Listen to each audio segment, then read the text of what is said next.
This episode of Another Great Day is brought to you by Galileo, a poor boy from a poor family. It's Tuesday, April 9th, 2024. I am outside under my back porch in a hailstorm. That's correct. It is raining out there about 10 feet from me. Well, I'm Chris, and you are here on Another Great Day podcast, where it's another great day for hail and rain. In the middle of a storm. We're recording this live, like as if I were the weather guy doing the weather report in the middle of a hurricane. Well, I'm Chris, and normally Aaron's here with us, but he's not, so I'll make it short and sweet today. Today's word of the day is obfuscate. That's right, O-B-F-U-S-C-A-T-E. Obfuscate. And I'm still here in this storm. I am getting what my glasses are now being bespeckled by little specks of water from the storm. It's finally sideways winding all the way into the area where I'm recording. Whoa, that's a big blustery wind. Shouldn't have worn socks outside. What a fool! Socks outside. I mean, seriously. Okay. Here's an example. Oh, there comes some more rain. This is insanity. Here's an example of obfuscate for those kiddos out there who might not know what it means. Picture a maze that you're trying to navigate. Usually there's a clear path to the end, but someone has added extra twists and turns, and dead ends are there to confuse you, instead of leading you to find your way easily. You keep running into obstacles that make it hard to reach the exit. That is like obfuscating the maze. It's no longer straightforward because someone has made it confusing and complicated. Obfuscate means to make something unclear, confusing, or difficult to understand. So, that is what obfuscate means. Okay, let's move on to this day in history. I'm going to wipe my glasses.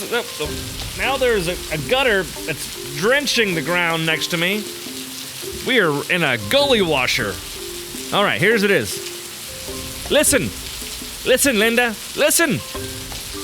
If you were to tape a marker to the end of a speaker and tried to draw a straight line with that marker while it is attached to the speaker is turned on, playing music, the music would bump the marker and make it very difficult to make a straight line. It would end up being jagged or curvy. In 1860, on April 9th, there is a person named Edward Leon Scott de Martinville.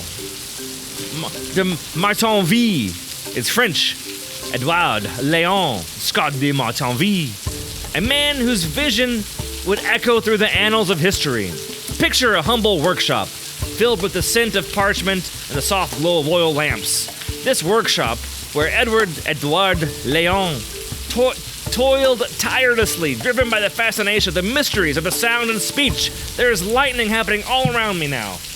There's no thunder, lots of lightning. This is getting intense out here. He was marveled by the ear and was kind of like, what is happening in there with that eardrum? How do we get sound to our brain? And he wanted to make his own sound recording device, and he recorded the first human sounds ever. That's right, I will play it here now.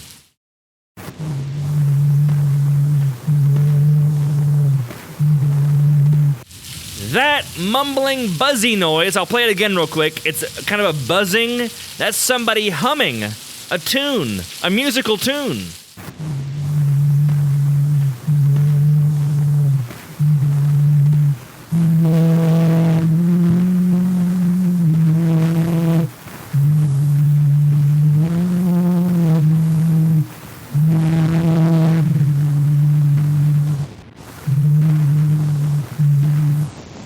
The first ever human audio recording.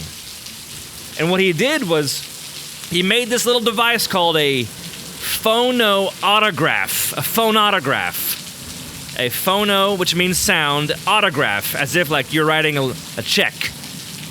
And it's a horn with a very delicate little pin on the other side that would mark this machine. It would mark a little device. And then that device could be played back through another horn and make the sound similar to that marker earlier taped to the speaker.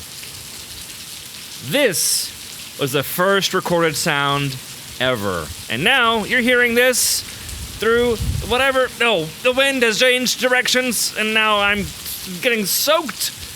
We'll go faster. The question of the day. Pause it after you hear the question. Talk amongst yourselves. There's water running beside me. Oh, I should have gone inside. I'll do that in a second. Here is your question. Would you rather have super hearing or super sight? It's up to you. You decide. Talk amongst yourselves. I'm going to finish this episode because I'm getting wet. Now we move on to the dad joke correspondent of the day. Dad joke, Wes McFall. Take it away, dad jokes. Hey there, Aaron. Hey, Chris. Hey, what's the difference between a fish and a piano? You can't tune a fish. Have another great day. You said a dad joke about a fish. Ha-ha! Great job. We're going to rush through this because I'm still in the middle of a storm.